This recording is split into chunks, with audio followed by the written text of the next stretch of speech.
It's springtime in the town of Silver Bend. On a dusty road, Ethan Cole, a former SEAL K-9, is driving into town with a lot of heartache about the past. Somewhere in the dark alley where Ethan Cole stopped his car, a German shepherd appears, hungry, cold, breathing weakly, trying to find something in the trash. His instincts urge him. He has to do something. What happens next will remind us that love finds its way home.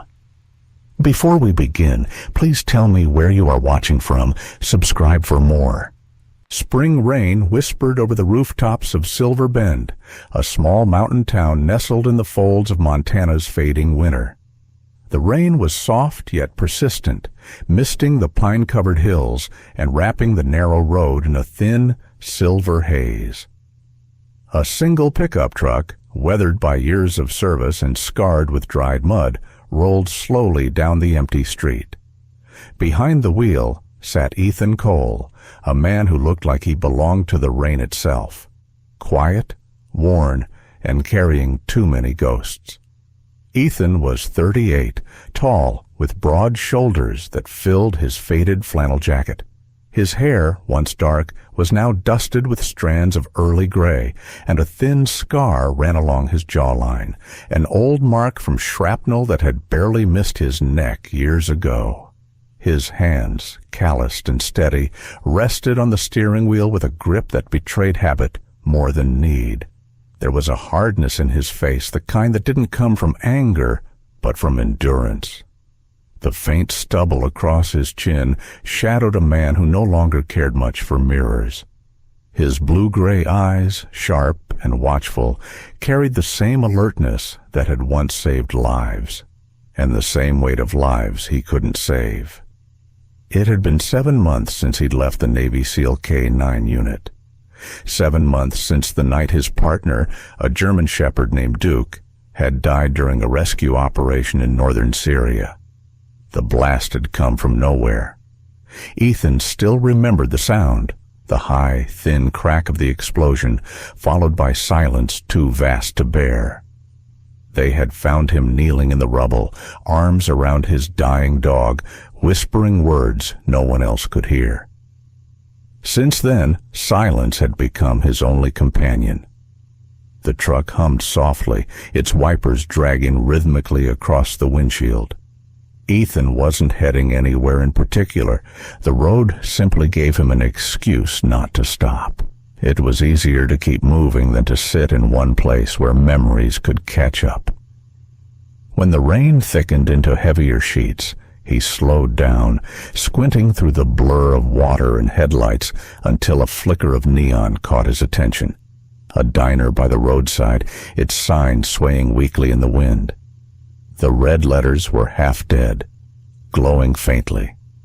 Closed for repairs. He parked by the curb, engine idling, and exhaled through his nose. Even through the hum of the rain, he thought he heard something, an irregular sound, a faint whimper carried by the wind. He frowned, turned off the ignition, and opened the door. The air that hit him was cold and damp, smelling of wet asphalt and pine resin. He stepped out, pulling his worn jacket tighter, scanning the alley beside the diner.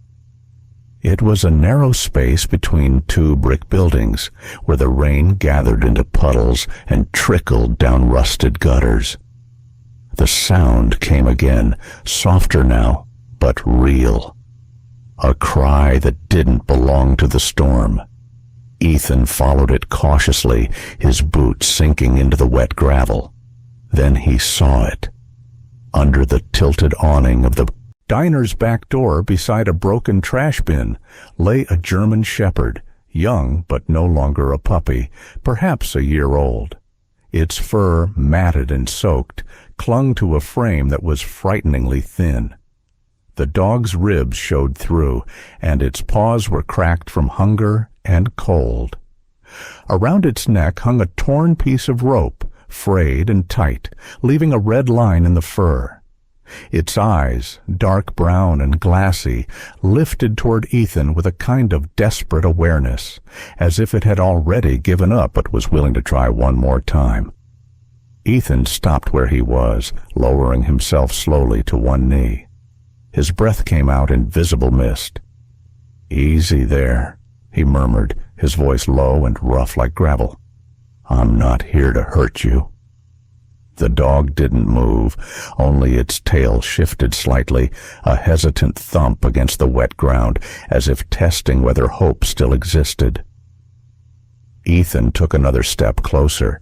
His fingers itched with old reflexes, years of handling military dogs, reading their posture, their fear. This one wasn't feral. It was abandoned. He pulled off his jacket and extended it toward the animal.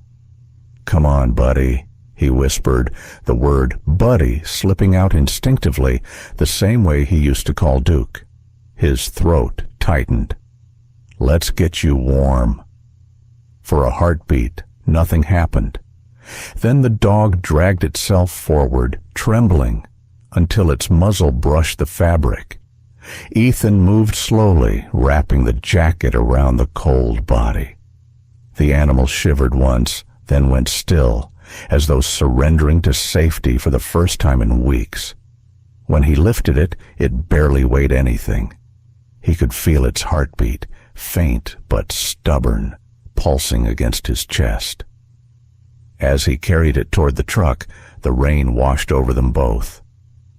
The dog gave a soft sound, half sigh, half cry, and pressed its head against his shoulder. Ethan placed it on the passenger seat, gently arranging the jacket around it. "You'll be all right now," he said under his breath. "We'll find a vet, someplace dry." The words came out more to himself than to the dog. He started the engine, the heater groaning back to life.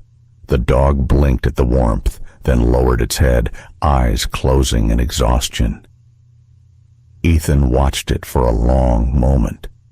Something inside him, something that had been locked tight since Syria, shifted slightly, an ache that was both familiar and unbearable. The radio crackled faintly, a local station announcing a weather warning. "More rain expected across western Montana through the weekend," said the voice. "Stay safe, folks." Ethan gave a dry smile. Stay safe. The phrase always sounded strange to him. Safety was a word that existed for others, never for men like him. He reached out to touch the dog's paw, checking for injury. The pads were raw, the claws splintered. "You've had a rough run, huh?" he murmured. "Guess we both have." The diner's faint light flickered one last time in the mirror as the truck pulled back onto the road. The rain showed no sign of easing. It fell in endless silver ribbons, drumming on the roof in steady rhythm. Ethan kept one hand on the wheel, the other occasionally brushing against the motionless form beside him, as if to make sure it was still breathing. He didn't know why he'd stopped. Maybe because he couldn't stand to drive past another living thing in pain. Or maybe because, for the first time in a long time, something had looked at him without judgment. In that quiet, rain-wrapped truck, a soldier and a stray dog sat together, both too tired to ask what came next. 15 minutes later, he spotted the dim glow of a gas station ahead. He parked under the canopy and leaned back, watching the rain trace lines down the windshield. The dog stirred weakly, eyes opening halfway. Ethan smiled faintly. "You're a fighter, aren't you?" He reached over to the glove compartment, rummaging until he found an old bottle of water and a crumpled protein bar. He tore off a small piece, soaked it in water, and offered it. The dog hesitated, then licked it from his hand with slow, uncertain motions. Ethan felt a strange, heavy warmth bloom in his chest, like an ember in a hearth long gone cold. Outside, thunder rumbled softly in the distance. He looked out at the blurred highway stretching into the dark and thought, for the first time in months, that maybe the road ahead didn't have to lead nowhere. Maybe it could lead back to something simple, something alive. He rested his head against the seat, closing his eyes as the dog drifted into uneasy sleep. Rain kept falling, washing the dust of the past from the world one drop at a time. And in that quiet space between breaths and memories, Ethan whispered, almost without meaning to, "We'll make it through this, Ranger. We'll make it through." He didn't yet know why the name felt right. But as the rain softened into mist and the truck's interior filled with the steady rhythm of life returning, it became clear that perhaps two broken souls had just found each other. The rain had faded by morning, leaving behind a washed sky that gleamed pale blue over Silver Bend. The town was waking slowly, steam rising from chimneys, shop windows fogged from warmth within. Ethan Cole's pickup truck rolled down Main Street, the wipers squeaking once before he shut them off. In the passenger seat, the German shepherd stirred beneath the military jacket that still wrapped around its trembling frame. The dog's breath fogged the glass in shallow bursts, each exhale proof of its stubborn will to live. Ethan turned his head slightly, eyes softening. "Hang in there, Ranger," he murmured, testing the name for the first time out loud. The word felt right, steady, protective, alive. He wasn't sure if it was for the dog or for himself. The sign for Silver Bend Animal Care Clinic appeared near the end of the street, a small brick building with white-trimmed windows and a faded green door. A wooden plaque beside it read Dr. Sarah Miller, DVM. Ethan parked out front, shut off the engine, and sat still for a moment. The silence that followed felt too heavy. He wasn't used to asking for help anymore. Inside the clinic, Dr. Sarah Miller was finishing her day's cleanup. She was in her mid-30s, tall and slender, with a quiet composure that made her seem older than she was. Her hair, soft chestnut brown, was pulled into a low ponytail, and a few stray strands curled against her cheeks. Her skin was pale but warm-toned, lightly freckled across the nose. There was something steady about her movements, each one measured and deliberate, as though she had learned long ago that panic never saved anything. She had the look of someone who once smiled easily, but hadn't in a while. A silver wedding band still sat on her finger, though its metal was dulled from time. Her husband, a Marine, had died 5 years ago in Afghanistan. She never took the ring off. She simply stopped talking about him. Sarah locked the front door, humming softly under her breath when she heard the knock. It was faint at first, hesitant, then firmer. She frowned, glanced at the clock, 7:45 p.m., and walked over. The raincoat on the other side of the glass was dark, soaked at the shoulders, and beneath the hood she caught a glimpse of eyes the color of steel blue clouds. She opened the door halfway. "We're closed," she began, but stopped when she saw the shape in the man's arms. "Oh, come in." Ethan stepped inside, water dripping from his sleeves. "Found him last night. He's cold, weak, and starving." Sarah's expression softened immediately. "Put him on the table." The small exam room smelled faintly of antiseptic and hay. Ethan laid the dog down carefully. The fluorescent light revealed the full extent of its condition. Patches of fur missing, a deep bruise along one flank, a red welt around the neck where a rope had bitten into the skin. Sarah's voice gentled. "He's young, a year, maybe less, but he's been through hell." She reached for gloves, her tone professional but low. "I'll need to clean these wounds and get fluids in him. You can stay if you want." Ethan nodded. He's not letting me go anyway." The dog stirred at his voice, eyes half-lidded but aware. Sarah noticed the way Ethan's hand hovered protectively near the animal, not quite touching, but close enough to feel it shivering. He moved like someone trained to stay alert, someone who had learned control the hard way. "You military?" she asked quietly. "Used to be," he said. "SEAL K9 unit, retired last year." Her hand stilled briefly over the gauze. "K9," she echoed. "That explains a lot." She resumed cleaning, her movements precise. "He trusts you already. That doesn't happen easily." Ethan gave a short, humorless laugh. Maybe he doesn't have a choice. Sarah glanced up, studying his face, the drawn lines around his mouth, the subtle tension in his jaw. He looked like a man carrying too much quiet. "Dogs don't follow out of desperation," she said softly. "They follow because they recognize something." Her words lingered longer than either expected. She inserted a needle into the dog's leg and attached an IV. The animal flinched slightly but didn't resist. "Good boy," she murmured, her tone warm and low. "You're safe now." Ethan leaned against the counter, arms folded. "How bad?" "Dehydrated, malnourished, infection starting around that neck wound." She met his eyes. "But he's got fight left in him. That's what matters." He nodded, relief flickering across his face before fading back into his usual guarded stillness. Sarah mixed antibiotics, her brow furrowing. "What's his name?" "Ranger," Ethan said quietly. "Named him on the drive here." She smiled faintly. "Strong name." "He had another before," Ethan murmured.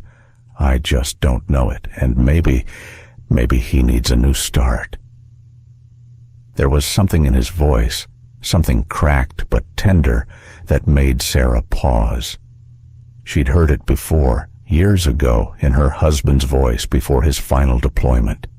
That quiet ache of people who'd seen too much and still wanted to believe in something worth saving.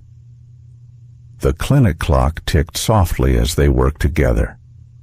Ethan held Ranger steady while Sarah cleaned the wounds, and in that silence, she noticed his hands, large, steady, scarred at the knuckles. They trembled only once when the dog whimpered. She said nothing about it. An hour passed. The IV dripped steadily. The dog's breathing grew deeper. Sarah finished bandaging the neck, then stepped back, wiping her hands on a towel. "He'll need rest, food in small portions, warmth, antibiotics twice a day for a week." "I can handle that," Ethan said. "You sure? You have experience?" He gave a quiet smile that didn't quite reach his eyes. "More than I'd like." Sarah nodded, slowly, then crouched to check Ranger's heartbeat one last time. "You saved his life," she said. Ethan shook his head. "He saved mine, maybe." She looked up at him, studying the weary sincerity in his face, and for a moment, something unspoken passed between them, two people who understood the language of loss. When Ethan reached for his wallet, Sarah stopped him. "No charge tonight. Just take care of him." He hesitated. "You don't have to." "I know," she interrupted softly, "but I want to." Outside, the rain had begun again, gentle, cleansing. Ethan carried Ranger out carefully, wrapped once more in his jacket. The neon light above the door flickered, casting the words, "Silver Bend Animal Care," in soft blue. Sarah stood at the entrance, arms crossed loosely, watching him go. He turned once before getting into the truck. "Thank you, Doctor." She smiled, the first real smile she'd felt in months. "It's Sarah." Ethan nodded. "Ethan." Their names hung in the damp air between them, like a quiet promise neither yet understood. As the truck drove away, Sarah lingered in the doorway, listening to the sound of rain against the pavement. Inside, the empty clinic smelled faintly of iodine and wet fur, a strange mix of sorrow and healing. She looked down at her hands, noticing a faint smear of blood on her wrist. She washed it away, but the warmth of the gesture lingered in her chest. Out on the road, Ranger shifted in his seat, resting his head on Ethan's thigh. The man's hand moved instinctively, resting against the dog's back. For the first time in months, the silence around him didn't feel suffocating. It felt peaceful. He glanced at the dim horizon, where the clouds were parting to reveal a pale line of dawn. The rain still fell, but softly now, like the earth was exhaling after a long cry. Ethan breathed with it.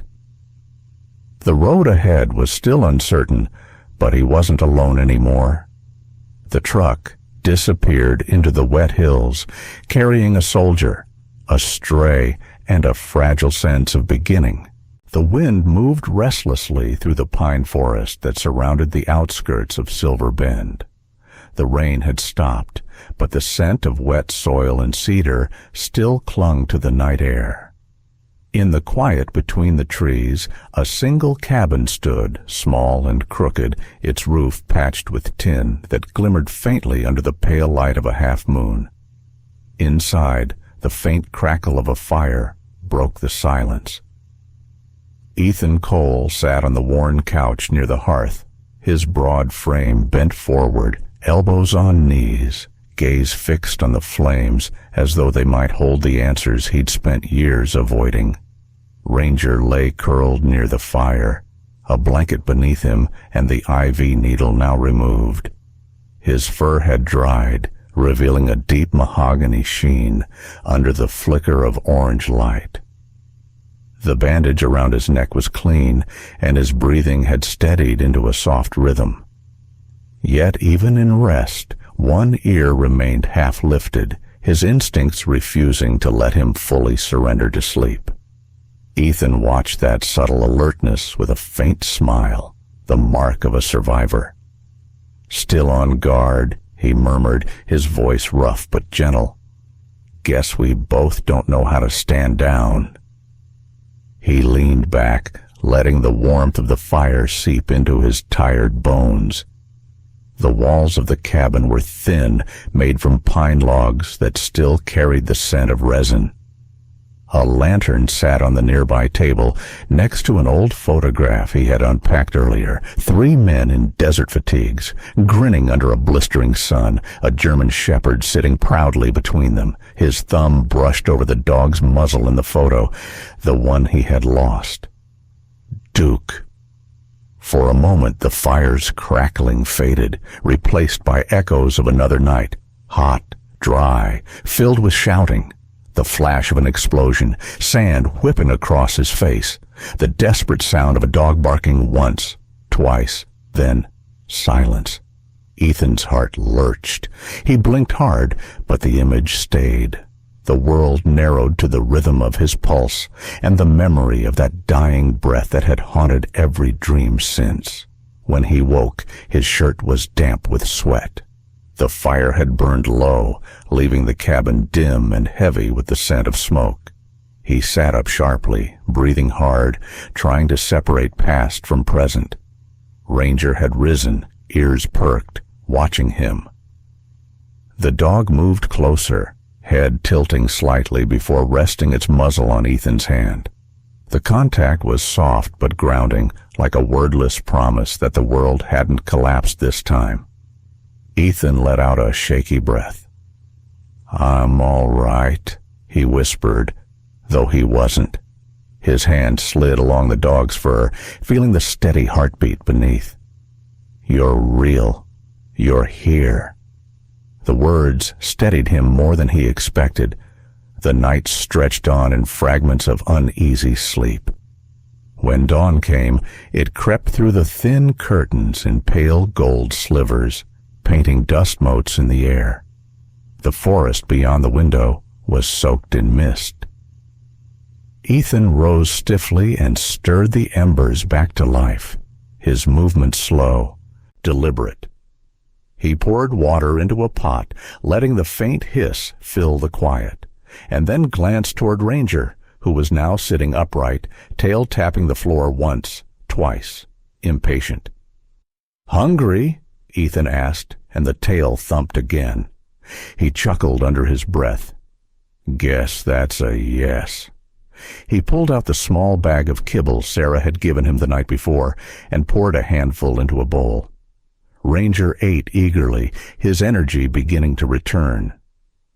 Watching him, Ethan felt something inside loosen, an unfamiliar flicker of normalcy. A soft knock came at the door. Ethan's head lifted, instinct sharp as ever. He crossed the room, opened the door, and found Sarah Miller standing on the porch, cheeks flushed from the morning chill. She wore a wool coat the color of ash, and a knitted scarf that matched her eyes, a shade of brown that softened in the light. In one arm she held a small basket covered with a checkered cloth. "Good morning," she said, her voice carrying that quiet steadiness he had come to recognize. "I brought some things for Ranger, and coffee, if you're the kind of person who forgets breakfast." Ethan stepped aside to let her in. "I remember breakfast," he said, "just not always for me." She smiled faintly and set the basket on the table. "Then I'll make sure you both eat." As she knelt to check on Ranger, Ethan watched her hands, deft, calm, never rushed. The dog sniffed her fingers, tail wagging once before resting his head against her knee. "He likes you," Ethan said. "He has good instincts," she replied, glancing up with a wry smile. Ranger's eyes, bright and alert now, followed her every move. She examined the bandage and nodded approvingly. "Healing well. You did a good job keeping it clean." "I just did what you said," Ethan replied. "I follow orders well." Sarah looked at him for a beat too long. "Old habits die hard?" "Something like that." She turned to unpack the basket. Dog biscuits, a small tin of stew, and 2 cups of coffee that steamed in the cold air. "You live out here alone?" Ethan nodded. "Rented this place for a few months. Needed space. Noise gets too loud in town." "I get that," she said softly.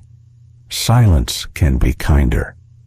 They sat across from each other at the rough wooden table, the fire crackling quietly behind them. For a while, they didn't talk. Sarah sipped her coffee, gaze tracing the light across the window pane. Ethan studied her face, the faint lines near her mouth that spoke of worry more than age, the small scar near her wrist, half hidden under her sleeve. She noticed his glance and smiled without embarrassment. "Horsebite," she said lightly. 10 years ago, I used to help with rescues before opening the clinic. Animals tend to remember kindness, but not always where their teeth are. Her humor was gentle, understated. Ethan found himself relaxing despite the unfamiliarity of it all. "You still do rescues?" he asked. "When I can," she said, "but I run the clinic mostly alone now. It keeps me occupied." The pause before that last word hinted at something she didn't name. He didn't press. Some silences, he knew, weren't meant to be filled. Ranger finished eating and trotted over, nudging Sarah's arm for attention. She laughed softly, scratching behind his ears. "You're a handsome boy, aren't you? Bet you were trouble before he found you." "He still is," Ethan said, smiling for the first time. A real smile, not the guarded half-curve from before. Sarah caught it and felt something inside her shift, a flicker of warmth that hadn't existed in a long time. When she stood to leave, the morning had brightened. Sunlight spilled through the trees, turning the wet branches to silver. "Keep the antibiotics going," she said, pulling on her gloves, "and bring him in if the wound swells." Ethan followed her to the porch. "I will. Thank you. For everything." She adjusted her scarf. "You're welcome. It's good to see you both breathing." For a moment, neither moved. The air between them carried the faint scent of pine and smoke. Then Sarah smiled and walked down the path, her boots crunching against the gravel until she disappeared into the mist. Ethan watched until he was gone. When he turned back inside, Ranger was standing by the door, tail swaying slowly, eyes bright. "What?" Ethan asked. "Don't look at me like that." The dog only thumped his tail again. Ethan shook his head, smiling faintly. "Yeah, I know, she's different." He knelt beside the fire, adding another log. The flames leapt up, warm and alive. For the first time in years, the cabin didn't feel like a place to hide. It felt like the beginning of something fragile, something worth staying awake for. Outside, the forest breathed softly. Inside, a soldier and his dog sat watching the fire burn steady, unaware that in the quiet rhythm of that morning, the first thread of healing had already begun to weave itself through their lives. A week passed, and the forest around Silver Bend began to shift with the gentleness of spring. The snowmelt ran down from the high ridges into the valley streams, filling the air with the soft murmur of running water. The cabin, once lonely and half-forgotten, now looked lived in. Ranger's paw prints dotted the muddy ground around the porch, and a repaired section of the fence marked Ethan's recent handiwork. Inside, the morning sunlight spilled through open curtains, something Ethan had never done before. He was sitting at the table sipping bitter coffee from an old tin mug, while Ranger lay stretched on the floor beside him, chewing lazily on a worn tennis ball Sarah had brought a few days earlier.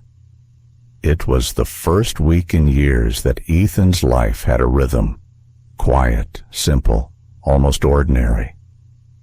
He rose with the light, walked Ranger by the river, fixed small things around the property.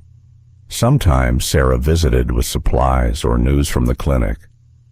Sometimes they didn't talk much, just shared coffee in silence that felt strangely comfortable. The nightmares still came, but less violently now. Ranger would always sense them, pressing close until Ethan woke. For once, the world didn't feel like something he had to fight. That peace lasted until a thin envelope arrived in the afternoon mail. It bore the insignia of the United States Navy and a return address from Virginia Beach. Ethan turned it over once, his thumb tracing the blue crest, before sliding his knife along the top edge. Inside was a short letter, typed but signed by hand at the bottom. Commander Daniel Harkins. The name hit him like an echo. Harkins had been his commanding officer during his final deployment, a man built like a stone wall, with silver hair cropped close to the scalp and a voice that could slice through chaos. Harkins had been the kind of leader soldiers followed without question, though he carried his own ghosts. After the explosion that took Duke, it was Harkins who'd pulled Ethan out of the rubble. He remembered the commander's words even now. "You did everything you could, son. Some missions don't give us a choice." The letter read, "Cole, heard about your rescue in Montana. The paper didn't give your name, but I knew that had your fingerprints all over it. We're rebuilding the K-9 training division. These new recruits, good kids, but they don't understand what it costs to keep a life in your hands. I need someone who does. You could help shape them. Think about it." Harkins Ethan folded the letter carefully, staring out the window at the sunlight flickering through the pines. Ranger barked once from the yard, chasing a butterfly across the grass, his tail wagging like a heartbeat. The sight made Ethan smile faintly, but the heaviness in his chest grew. The idea of returning, of uniforms, commands, and fields filled with echoes, stirred something sharp and uncertain inside him. Later that day, Sarah arrived.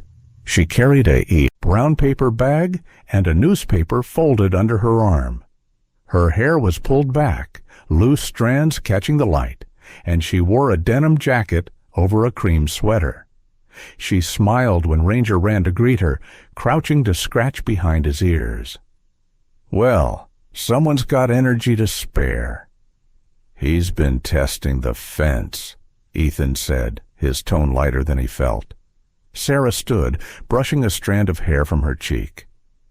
"Good sign. Means he's healing." Then she noticed the letter on the table, the Navy crest catching her eye. "That looks official." Ethan hesitated, then handed it to her. She read silently, her brows drawing together. "They want you back?" "Seems that way." "And what do you want?" He looked down at his hands, the knuckles still marked with faint scars. "That's the problem. I don't know." Sarah set the letter down gently. "You've spent most of your life running toward danger. Maybe now's the time to stop running at all." He met her gaze. "You think I'm hiding?" "No," she said softly. "I think you're healing. There's a difference."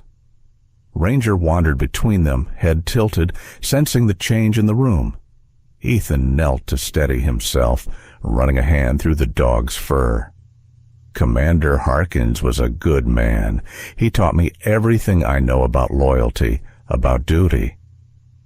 "And now he's asking for it again?" Sarah said. "But what about you? What do you need?" He didn't answer right away.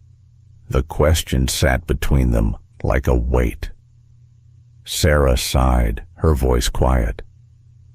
"You could help those recruits, sure, but you'd also go back to reliving everything that broke you. You might teach them how to survive, but who's teaching you how to live again?" Ethan's throat tightened. "You sound like you've practiced that speech." Her smile was small, sad. "Maybe I have, for myself." They stood in silence for a long moment, the fire popping softly in the stove. Outside, the wind rustled through the pines, carrying the scent of earth and rain. That evening, as the sky dimmed to violet, Ethan walked with Ranger down to the river. The water shimmered under the moonlight, the current whispering against the rocks. He tossed a stick into the shallows, and Ranger bounded after it, splashing through the cold stream, tail wagging. For a moment, Ethan just watched. The simple joy of it, the rhythm of breath and movement that didn't demand anything from him. He pulled the folded letter from his pocket, smoothing it between his fingers. The words blurred in the fading light. He could almost hear Harkin's voice again, rough and commanding. "We need men like you, Cole." But then, behind that voice, came another, Sarah's. "Sometimes the bravest thing isn't going back, it's staying." He exhaled, long and slow. Ranger dropped the stick at his feet, panting, eyes bright. Ethan crouched beside him, scratching his damp fur. "What do you think?" "Boy," he murmured, "one more fight, or maybe it's time to sit this one out." The dog barked softly, almost like a laugh, then pressed his head against Ethan's arm. Ethan smiled. "Yeah, I thought so." He tore the letter cleanly in half, the sound crisp in the still air, then tossed it into the river. The paper drifted downstream, the ink dissolving into nothing. He watched until it disappeared. When he returned to the cabin, the firelight flickered across the room, warm and steady. Sarah's newspaper still sat on the table, the headline catching his eye. "Local Veterans Act of Kindness Inspires Silver Bend." Underneath was a small photo of him and Ranger taken outside the clinic, a moment he hadn't realized someone captured. He picked it up and smiled faintly. The lines of his face looked softer than he remembered. He set it back down and poured himself a cup of coffee, the steam rising into the quiet night. When Sarah knocked later, bringing leftovers and her easy calm, Ethan opened the door without hesitation this time. She stepped inside, looked around the warmly lit cabin, and said, "I see you've made up your mind." He nodded, voice steady. "Yeah, I'm staying." "Good," she said simply, smiling. "The town could use someone who knows how to fix fences." Ranger barked once, tail sweeping the floor like approval. The three of them stood there, soldier, doctor, and dog, bathed in the gentle light of the hearth. Outside, the night wind sighed through the trees, carrying away the last whispers of the past. Spring returned to Silver Bend like a long-delayed promise. The mountains that had slept under snow now shimmered with green. The rivers ran fuller, louder, as if reclaiming the silence winter had stolen. At the edge of the forest, the small cabin that once stood alone had transformed into something more. A shelter with a wooden sign carved by hand, Ranger's Haven. The letters were uneven but proud, stained a dark oak color against the pale grain of pine.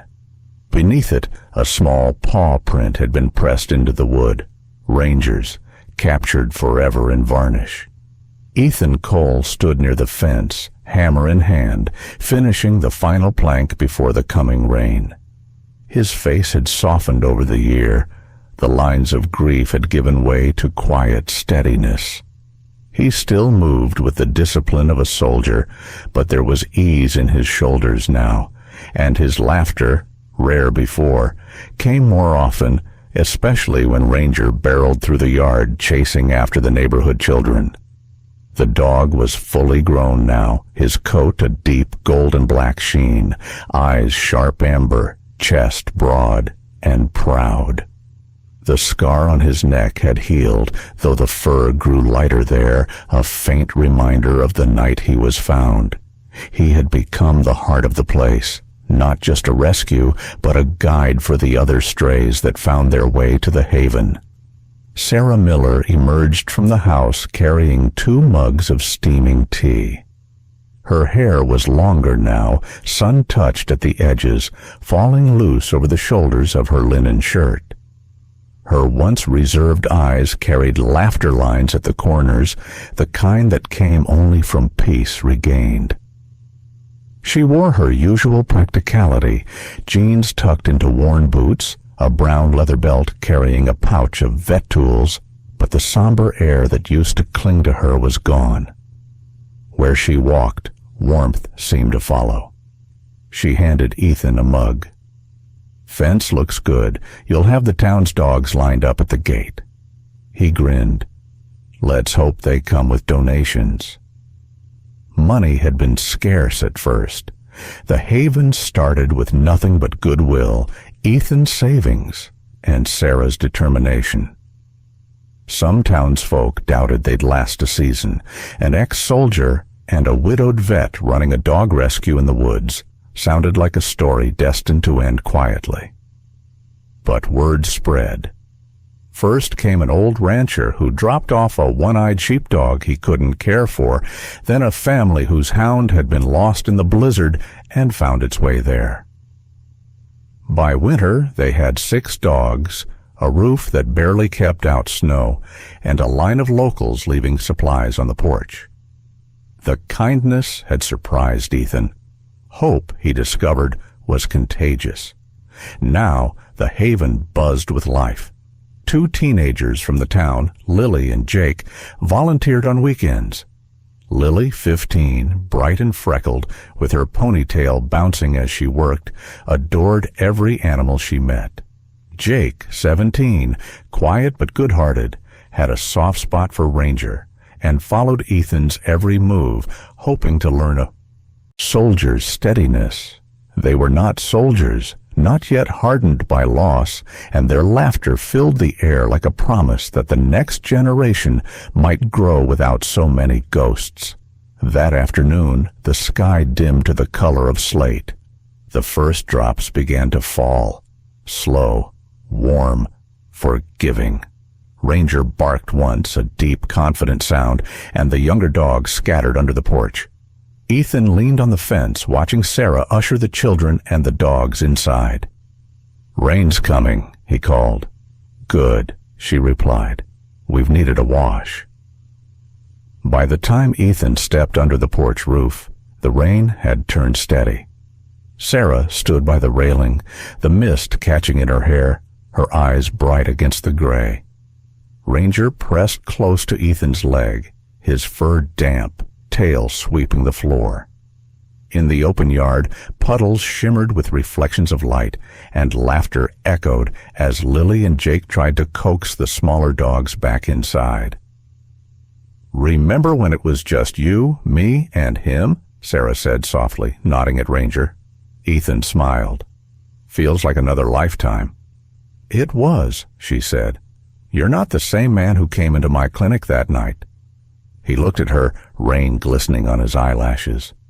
"Maybe not, but I still don't know what I'm doing half the time." She laughed, low and warm. "That's called living." He turned his gaze back to the yard. Ranger trotted out again, nudging a frightened puppy from under a bench and leading it back to safety. Ethan's chest swelled with something too big for words. "He's good with them," he said quietly. "Better than I ever was with people." Sarah glanced at him, her smile tender. "That's because he learned from you." Ethan shook his head. "No, I think he taught me. I used to think saving lives meant running into fire, dragging someone out. Now I think it's just staying when it would be easier to walk away." "Sometimes," Sarah said, her hand finding his, "the bravest thing isn't fighting, it's choosing peace." They stood that way for a while, a man, a woman, and a dog, framed by spring rain. Around them, the haven glowed with small lights hanging from the eaves, the warm hum of voices and barking inside. Through the open window, the smell of stew drifted out, mingling with the scent of wet earth and pine. A car pulled up near the fence. An older man stepped out, stooped but strong, his coat patched at the elbows. He held a cardboard box against his chest. "Heard you take strays," he called. Ethan walked out to meet him under the drizzle. The man lifted the lid. Inside, a trembling puppy blinked up, all ears and fear. "Found her by the highway," the man said. "Couldn't just drive past." Ethan took the box gently. "You did the right thing." "Didn't know where else to go," the man murmured, eyes glistening. "Guess the paper was right. You folks are the real deal." Sarah came to stand beside Ethan, smiling softly. "We'll take it from here." The man nodded, tipped his hat, and drove off into the mist. Ethan looked down at the tiny creature shivering inside the box. "Welcome to Ranger's Haven, kid," he said. Ranger sniffed at the edge, tail wagging, his low bark almost like approval. Later, as twilight fell and the rain eased to a drizzle, Ethan and Sarah stood under the porch again. The world smelled of new beginnings, wet grass, wood smoke, and promise. Ranger lay between them, head on his paws, eyes half closed but alert as always. Ethan broke the silence. "You know, I used to think I couldn't save anyone again." Sarah looked at him, her hair damp and curling at the ends. "You don't have to save the world, Ethan. Just keep one heart faithful. That's enough." He nodded slowly, eyes drifting to Ranger. The dog lifted his head, ears pricking, as if he understood every word. The rain shimmered around them, catching the last rays of sun in threads of gold. Ranger barked once, sharp, joyful, and the sound rolled through the valley like the heartbeat of the place they'd built. It was not the kind of ending that came with parades or medals. It was quieter, deeper, the kind found in small acts of kindness, in the shelter of shared silence, in the warmth beneath a gentle rain.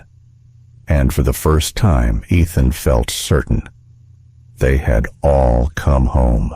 The warmth beneath spring rain isn't just a story about a man, a woman, and a dog. It's a reflection of how healing often begins in the quietest moments. Ethan thought redemption came through sacrifice, through action, through war. But he learned that sometimes the most courageous thing we can do is simply choose to stay, to rebuild, to care, to love again. Ranger represents the loyalty that never leaves us. Sarah, the compassion that helps us stand again.